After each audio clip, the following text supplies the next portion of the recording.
نبی پاک صلی اللہ تعالیٰ علیہ وآلہ وسلم نے اعتکاف کا جو مقصد بیان کیا وہ شب قدر کی تلاش بیان کیا۔ اعتکاف سے مراد یہ ہے کہ انسان سارا کچھ چھوڑ چھاڑ کے اللہ تعالیٰ کے گھر میں اس کی عبادت کے لیے، اس کو راضی کرنے کے لیے بیٹھ جائے، اور 10 دن جب وہ مسجد شریف میں حاضر رہتا ہے تو حضور صلی اللہ تعالیٰ علیہ وسلم فرماتے ہیں اللہ تعالیٰ اسے 2 حج اور 2 عمرے کا ثواب عطا کرتا ہے۔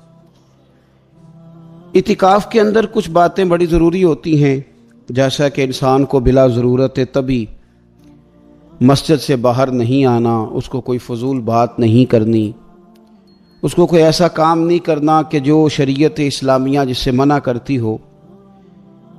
اس کے ساتھ ساتھ کچھ اعتکاف کے آداب بھی ہیں کہ اس نے 10 دن مسجد کے اندر رہنا ہے تو آخر اس نے کرنا کیا ہے۔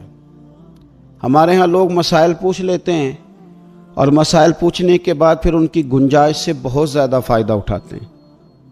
اس میں کوئی شک نہیں ہے کہ باہر سے آنے جانے والے آدمی کے ساتھ آپ گفتگو کر سکتے ہیں، ضرورت کے تحت آپ ٹیلی فون پر بھی بات کر سکتے ہیں، لیکن اس کو اگر آپ نے یہی کام کرنا تھا اور بہت زیادہ وقت اسی پر ضائع کرنا تھا تو پھر تو آپ پہلے سے باہر موجود تھے۔ اعتکاف میں آنے کا مقصود تو اللہ کی عبادت ہے۔ اعتکاف میں جب آپ آ گئے تو اس کا مقصد ہے کہ آپ کچھ دنوں کے لیے لوگوں سے کٹ کے اللہ کی بارگاہ میں حاضر ہو گئے، آپ نے اپنے رب کو راضی کرنے کا ارادہ کر لیا۔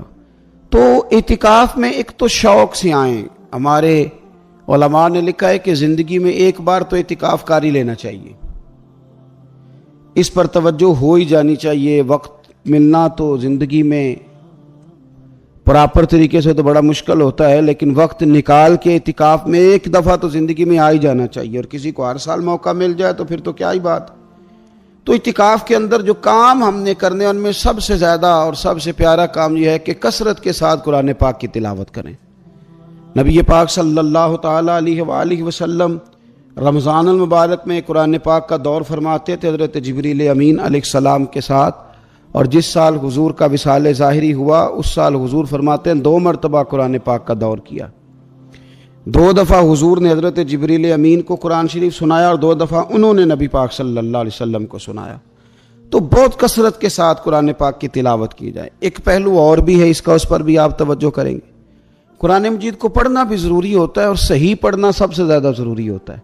تو اگر آپ کسی ایسی مسجد میں تشریف فرما ہیں جہاں آپ کے لیے بندوبست کیا گیا ہے تو کوشش کریں کہ وہاں قاری صاحب سے، عالم صاحب سے، امام صاحب سے آپ قرآن مجید کو سیکھیں۔ اور کوئی زیادہ مشکل نہیں ہے، پورے 10 دن آپ موجود ہیں، اور اگر آپ 10 دن پوری توجہ کے ساتھ قرآن مجید کے مخارج پہ لگائیں گے تو امید ہے کہ بہت حد تک آپ کو قرآن مجید سمجھنے میں، پڑھنے میں آسانی ہونے لگے گی۔ دوسرا، اعتکاف میں جب آپ موجود ہیں تو آپ کو کوشش کرنی ہے کہ آپ محاسبہ نفس پر توجہ دیں۔ آپ اپنے اوپر غور کریں، زندگی میں کون سی ایسی غلطیاں ہیں جو جان نہیں چھوڑ رہی، ان کی کس طرح کر کے اصلاح کی جا سکتی ہے۔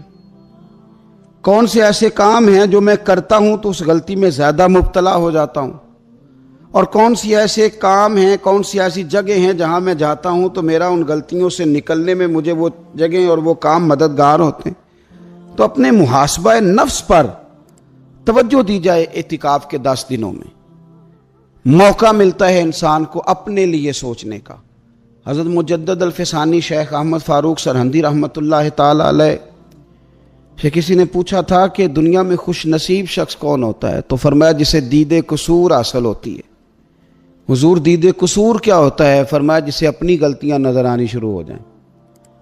جب اللہ تعالیٰ کسی کے ساتھ بھلائی کا ارادہ کرتا ہے تو اس کی کمزوریاں، اس کی غلطیاں اس کے سامنے لاتا ہے تاکہ اسے اصلاح کا موقع ملے، اور جب ایسا نہیں ہوتا تو پھر تو لوگ جب غلطی مانیں گے ہی نہیں تو اصلاح کیسے ہوگی۔ تو اعتکاف کے 10 دنوں میں محاسبہ نفس پر خاص توجہ دیں، اپنی زندگی میں اپنا حساب کریں، اپنا حساب۔ اور جناب عمر فاروق رضی اللہ تعالیٰ عنہ کی وہ روایت ہمیں بتاتی ہے کہ حساب کر لو اس سے پہلے کہ تمہارا حساب کیا جائے۔ تیسری بات، ایک تو قرآن پاک پڑھیں گے، ایک محاسبہ نفس کریں گے، تیسری بات مراقبہ کریں۔ کچھ دیر کے لیے بیٹھیں، یہ غور کریں کہ رب تعالیٰ نے ہمیں نعمتیں کتنی عطا فرمائی ہیں۔ پھر یہ غور کریں کہ ان نعمتوں کے بارے میں، ان نعمتوں کے ساتھ ہماری عبادت کتنی ہے، ہمارا شکر کتنا ہے۔ زندگی اپنی کا حساب لگائیں، غور کریں کہ کتنا کچھ ہے جو ہمیں محنت سے ملا ہے اور کتنا ہے جو بغیر محنت کے ملا ہے، اور کون سی ایسی نعمتیں ہیں جن کا ہم نے شکریہ ادا کیا، اور کون سی ایسی ہیں جن پر ہم نے کبھی توجہ ہی نہیں کی کہ یار یہ تو بہت بڑی نعمت ہے جو اللہ نے ہمیں عطا کی ہوئی۔ اپنی گردن کو جھکا کے تھوڑا غور و فکر کریں۔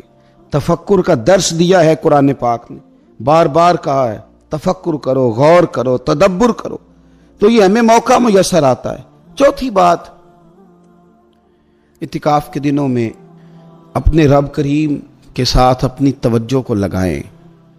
قرآن حکیم نے جو کہا نا کہ رب کی عبادت اس طرح کرو کہ تمہیں نا یقین حاصل ہو جائے، کھل کر اس کی بارگاہ میں سجدے کریں، دعائیں مانگیں۔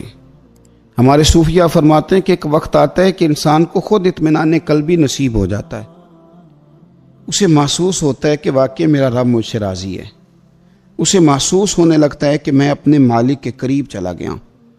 وہ اس کثرت سے نفل پڑھتا ہے، اس ذوق کے ساتھ وہ اس کی بارگاہ میں دعائیں کرتا ہے، اس شوق کے ساتھ وہ تلاوت کرتا ہے، خود محسوس کرنے لگتا ہے کہ اب میرا دل لگنے لگ گیا ہے، اب میں دعا مانگتا ہوں تو مجھے لگتا ہے کہ قبولیت میری دعاؤں کے قریب آنے لگی ہے۔ اللہ نے ہمیں یہ موقع دیا ہے کہ ہم خوب اس پر توجہ کریں۔ پانچویں بات اعتکاف والوں کی خدمت میں یہ عرض کرنی ہے کہ پورے 10 دن ہمارے پاس موجود ہوں گے اور ہم نے مسجد میں ہونا ہے، تو کیوں نہ ایسا کریں کہ از اول تا آخر، صبح سے شام تک ہم ہر وہی کام اسی طریقے سے کرنے کی کوشش کریں جو طریقہ ہمیں رسول پاک نے عطا فرمایا۔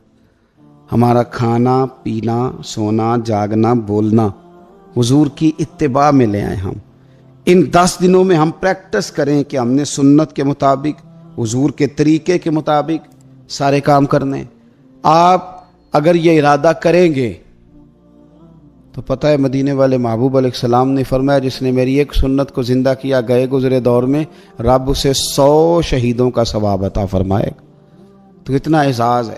تو ان 10 دنوں میں ہونا بھی مسجد میں ہے، ہونا بھی باوضو ہے، تو کیوں نہ سارے کام سیکھا جائے، پڑھا جائے اس سے پہلے کہ کھانا کس طرح کھانا سنت ہے، اور کس طرح بیٹھ کے کھانا سنت ہے، اور پھر کس طرح کر کے گفتگو کرنا حضور علیہ السلام کا مقدس طریقہ تھا، وہ کس طرح سے پھول جھڑتے تھے جن سے لوگ فیض حاصل کرتے تھے۔